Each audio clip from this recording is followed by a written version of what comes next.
आइए देखते हैं किस तरीके से पहचान करते हैं सेंटेंस में प्रेजेंट परफेक्ट कॉन्टिन्यूअस टेंस की। हिंदी वाक्यों में रहा है, रही है, रहे हैं और इनके साथ में टाइम भी दिया रहेगा। समय की बात की जाएगी। आपको थोड़ा सा पीछे ले चलता हूं और बताता हूं कि जब हम लोग प्रेजेंट कॉन्टिन्यूअस टेंस पढ़ रहे थे तो हमने देखा था कि पहचान यही है, रहा है, रही है, रहे हैं। वर्क इज इन प्रोग्रेस, प्रगति पर है काम, चल रहा है। कंटिन्यूटी है, जैसे वह खेल रहा है, वह खेल रहा है। अब क्या होगा? अब होगा वह 2 घंटे से खेल रहा है, वह 2 घंटे से खेल रहा है। अब इन 2 सेंटेंसेस में कैसे हम डिफरेंशिएट करेंगे कि कौन सा प्रेजेंट कॉन्टिन्यूअस टेंस है और कौन सा प्रेजेंट परफेक्ट कॉन्टिन्यूअस टेंस है। अब देखते हैं क्या अंतर है। वह और वह सब्जेक्ट हो गया, खेलना खेलना दोनों वर्ब हो गई, रहा है रहा है। इसमें क्या बढ़ गया? ये चीज बढ़ गई जो क्या बताती है? इसका मतलब कि टाइम मेंशन किया गया है, समय की बात की जा रही है। कब से? इसका मतलब कि जब हिंदी वाक्यों में रहा है, रही है, रहे हैं हो, साथ में टाइम भी दिया गया हो, तब वो प्रेजेंट परफेक्ट कॉन्टिन्यूअस टेंस होता है। ये इसकी पहचान है हिंदी वाक्यों में। आइए अब देखते हैं कि अगर कोई सेंटेंस हमारे सामने है और वो इंग्लिश में है, तब हम कैसे पहचानेंगे कि ये टेंस या वो सेंटेंस किस टेंस में है। तो इसको पहचानने का जो सीधा तरीका है वो है हेल्पिंग वर्ब, जिससे हम टेंसेस को डिफर कर पाते हैं। हेल्पिंग वर्ब हैज बीन और हैव बीन, ये 2 हेल्पिंग वर्ब हैं।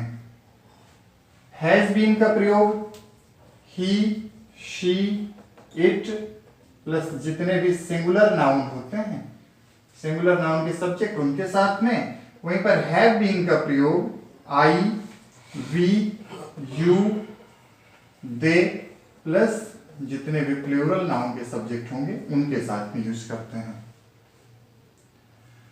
अब क्या करेंगे? इसके बाद में वर्ब देखेंगे किस तरह की वर्ब आएगी, क्योंकि हेल्पिंग वर्ब के बाद में फिर मेन वर्ब का काम आ जाता है। तो हम देखेंगे कि वर्ब की फर्स्ट फॉर्म में इंग फॉर्म, इसका प्रयोग हमने प्रेजेंट टेंस में कॉन्टिन्यूअस में किया है पहले, और फिर हम देख रहे हैं कि इंग फॉर्म का प्रयोग हम प्रेजेंट परफेक्ट कॉन्टिन्यूअस टेंस में करने चल रहे हैं। अब इसके अलावा एक और बड़ी मीठी बात आपको बता दूं, और वो क्या है कि जब समय दिया रहेगा तो वो समय किस तरह का होगा। एक समय को परिभाषित किया गया है पॉइंट ऑफ टाइम के नाम से, और दूसरा है पीरियड ऑफ टाइम के नाम से। 2 समय को परिभाषित करने के लिए 2 अलग अलग चीजें, point of time, period of time. जो पॉइंट ऑफ टाइम है ये बताता है कि निश्चित समय की बात की जा रही है। पॉइंट ऑफ टाइम बताता है कि निश्चित समय की बात की जा रही है। कौन कौन से ऐसे वर्ड्स हैं या क्या ऐसे क्लूज हैं जिनका प्रयोग हम करते हैं पॉइंट ऑफ टाइम में। जैसे जब मॉर्निंग कहा जाए, जब इवनिंग कहा जाए, जब 1998 कहा जाए, जब मंडे कहा जाए, अगर इस तरह के वर्ड्स सेंटेंसेस में आ रहे हैं तो उनके लिए पॉइंट ऑफ टाइम का यूज करेंगे। निश्चित समय कहा जाएगा उसको, और उसके लिए यूज करते हैं सिंस। वहीं पर जब पीरियड ऑफ टाइम की बात करते हैं इसके लिए फॉर का यूज किया जाता है। जैसे हम कहते हैं फॉर 2 आवर्स, हम कहते हैं फॉर 2 years,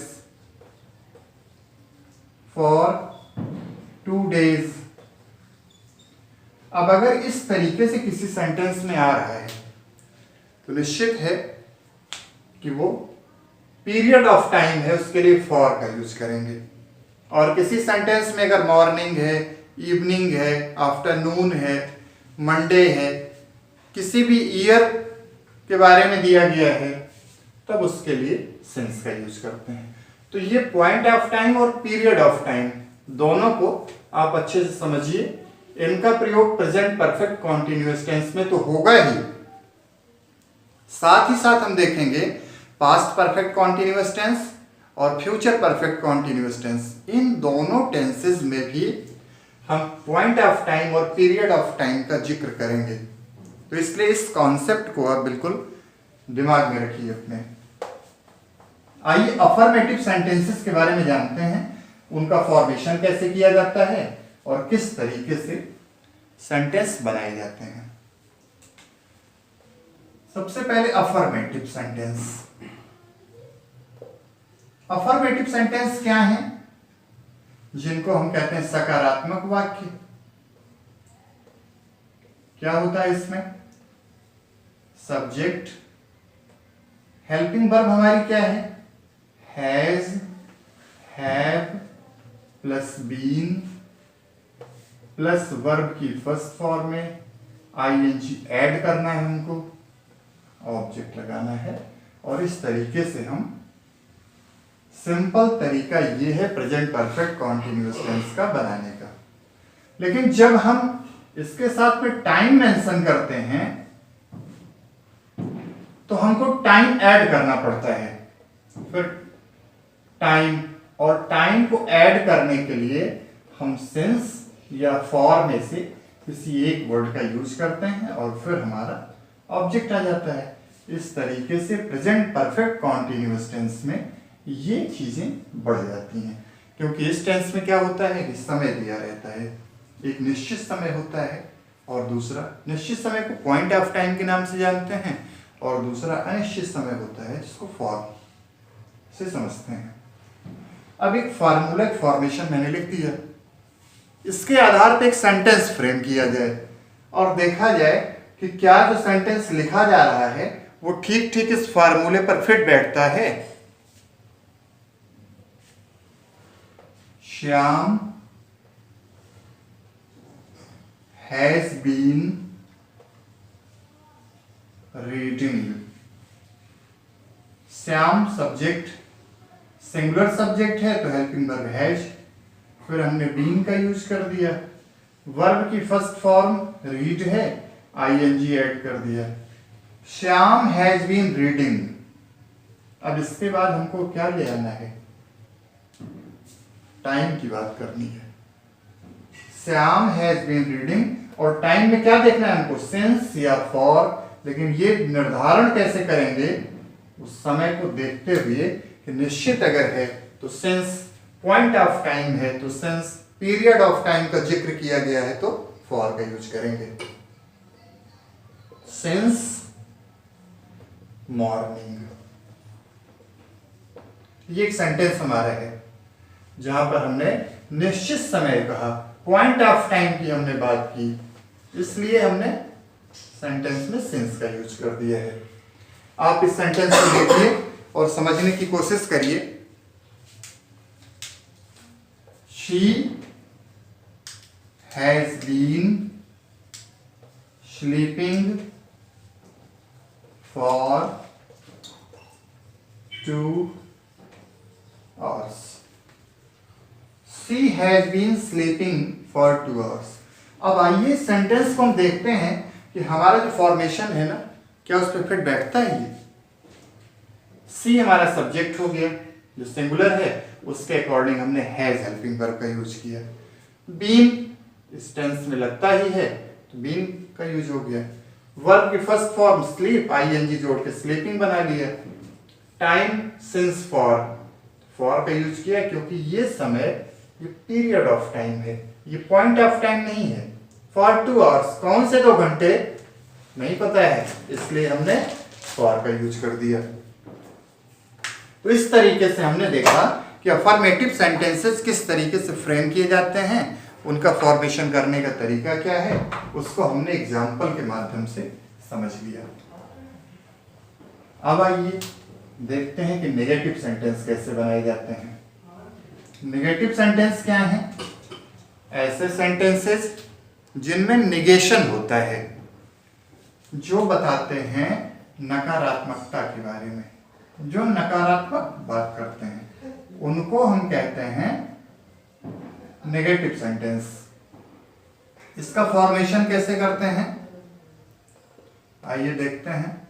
सबसे पहले आप सब्जेक्ट का यूज करिए, फिर हेल्पिंग वर्ब हैव हैज में से कोई एक, फिर नॉट का यूज करेंगे, फिर आएगा बीन, फिर वर्ब की फर्स्ट फॉर्म में आईएनजी ऐड करेंगे, सिंस और फॉर में से कोई एक, और फिर यूज करेंगे जो टाइम दिया रहता है प्लस ऑब्जेक्ट।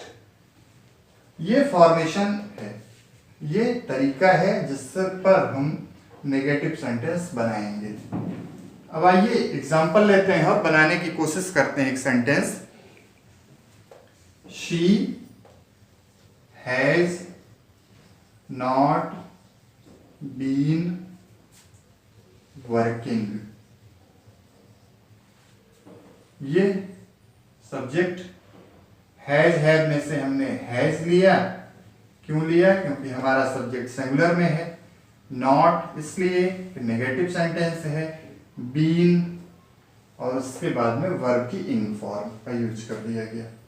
अब आते हैं सिंस और फॉर पर। यह डिपेंड करेगा कि हमारा समय कैसा है, पॉइंट ऑफ टाइम है क्या, तो सिंस, पीरियड ऑफ टाइम है तो for. She has not been working since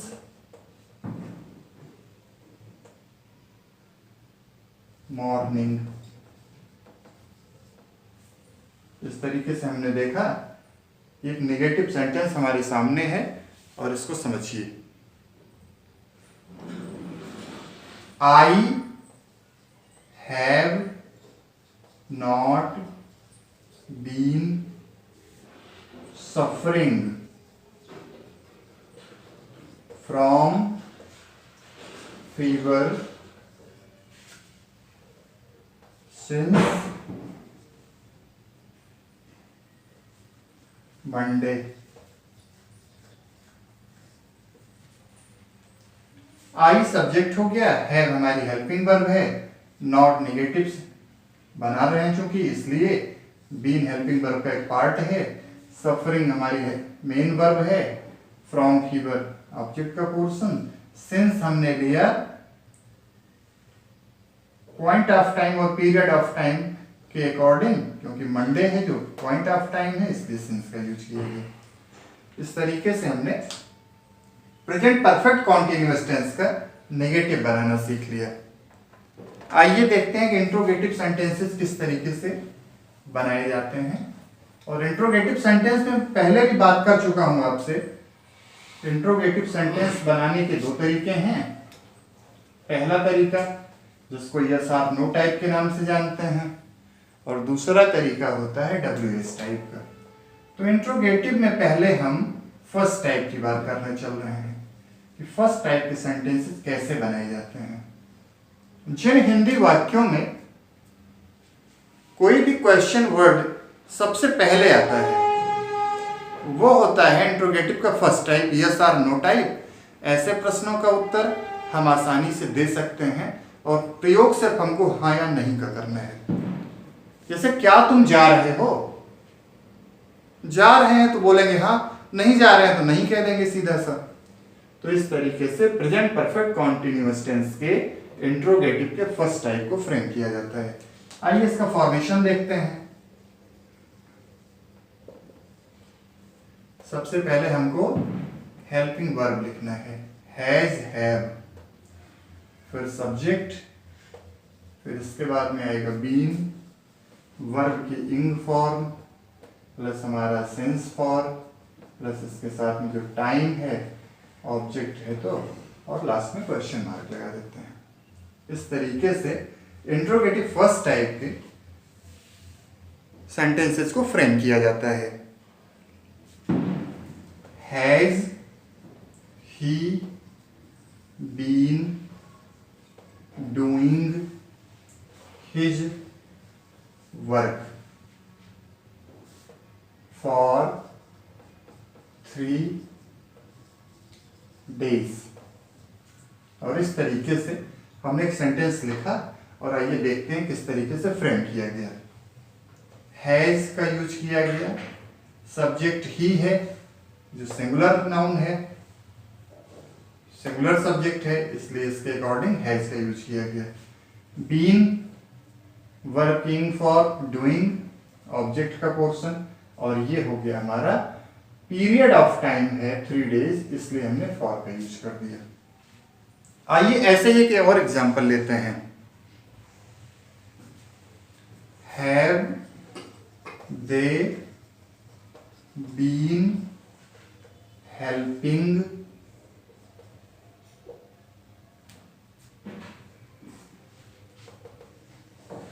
me for 7 days। अब इस फार्मूले के अकॉर्डिंग हमने ये सेंटेंस भी फ्रेम किया हुआ है। आप इसको देखिए और समझने की कोशिश करिए कि इंट्रोगेटिव के जो फर्स्ट टाइप होते हैं उनको किस तरीके से फ्रेम करते हैं और कैसे उनको बनाया जाता है। अब इसी के साथ साथ हम देखते हैं कि इंट्रोगेटिव का जो सेकंड टाइप होता है उसका फॉर्मेशन कैसे होता है और उसको कैसे पहचानते हैं, ये भी जानना जरूरी है उतना ही। हिंदी वाक्यों में क्वेश्चन वर्ड कब, कहां, क्या, किसने, किसको, कितना अगर वाक्य के बीच में आता है, अगर ये चीजें वाक्य के बीच में आती हैं तब वो इंट्रोगेटिव का सेकंड टाइप होता है। और ऐसे पूछे गए प्रश्नों का उत्तर हमें पूरे सेंटेंस में बोल के देना पड़ता है। आइए इंट्रोगेटिव सेकंड टाइप का फॉर्मेशन देखते हैं और फिर उसके बाद में उसका एग्जाम्पल बनाते हैं। सबसे पहले WH कोई भी क्वेश्चन वर्ड आएगा, फिर हैज हैव में से कुछ एक जैसा सब्जेक्ट होगा, फिर आएगा हमारा सब्जेक्ट, फिर ऐड करेंगे बीन, इसके बाद में वर्ब की इंग फॉर्म का यूज करेंगे, सिंस फॉर, टाइम, ऑब्जेक्ट अगर है तो उसका यूज करते हैं। इस तरीके से हमारा सेंटेंस इंट्रोगेटिव का सेकंड टाइप बनता है। इस फार्मूले को देखिए और समझने की कोशिश करिए। और मैं एक सेंटेंस बनाता हूं, what have you been doing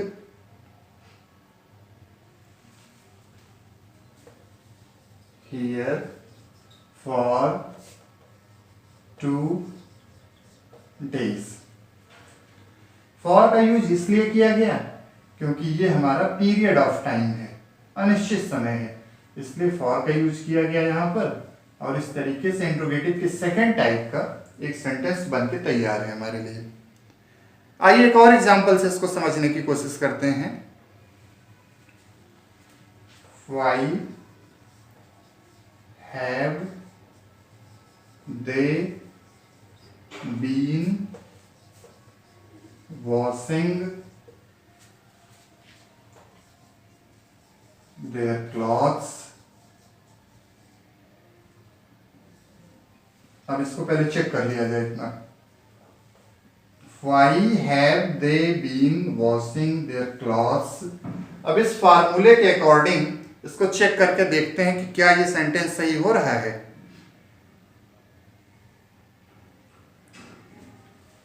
Why ये हो गया WH, हैज हैव में से हमने हैव लिया क्योंकि हमारा सब्जेक्ट दे है, फिर हमने बीन का यूज किया, working for washing their clothes, object का पोर्शन आ गया। अब हमको सिंस फॉर में से कोई एक लगाना है और उसके बाद में टाइम, सिंस जुलाई और लास्ट में क्वेश्चन मार्क। इस तरीके से हमने एक एक करके प्रेजेंट परफेक्ट कॉन्टिन्यूअस क्या है, उसकी क्या पहचान है, मतलब कैसे उसको रिकॉग्नाइज करेंगे, आइडेंटिफाई, हिंदी और इंग्लिश के सेंटेंसेस में अलग अलग, वो हमने देखा। उसकी हेल्पिंग वर्ब के बारे में बात की गई जो हैज बीन और हैव बीन है, कहाँ पर हैज बीन यूज करते हैं और हैव बीन ये भी आपको बताया गया। और सेंटेंसेस जिस तरीके से फ्रेम किए जाते हैं, वो चाहे अफर्मेटिव हो, निगेटिव हो, इंट्रोगेटिव फर्स्ट टाइप हो, इंट्रोगेटिव सेकंड टाइप हो, वो सब आपको एग्जांपल देके समझाए गए। आप इस वीडियो को पूरा देखिए, लाइक करिए वीडियो को, चैनल को ज़्यादा से ज़्यादा सब्सक्राइब करिए।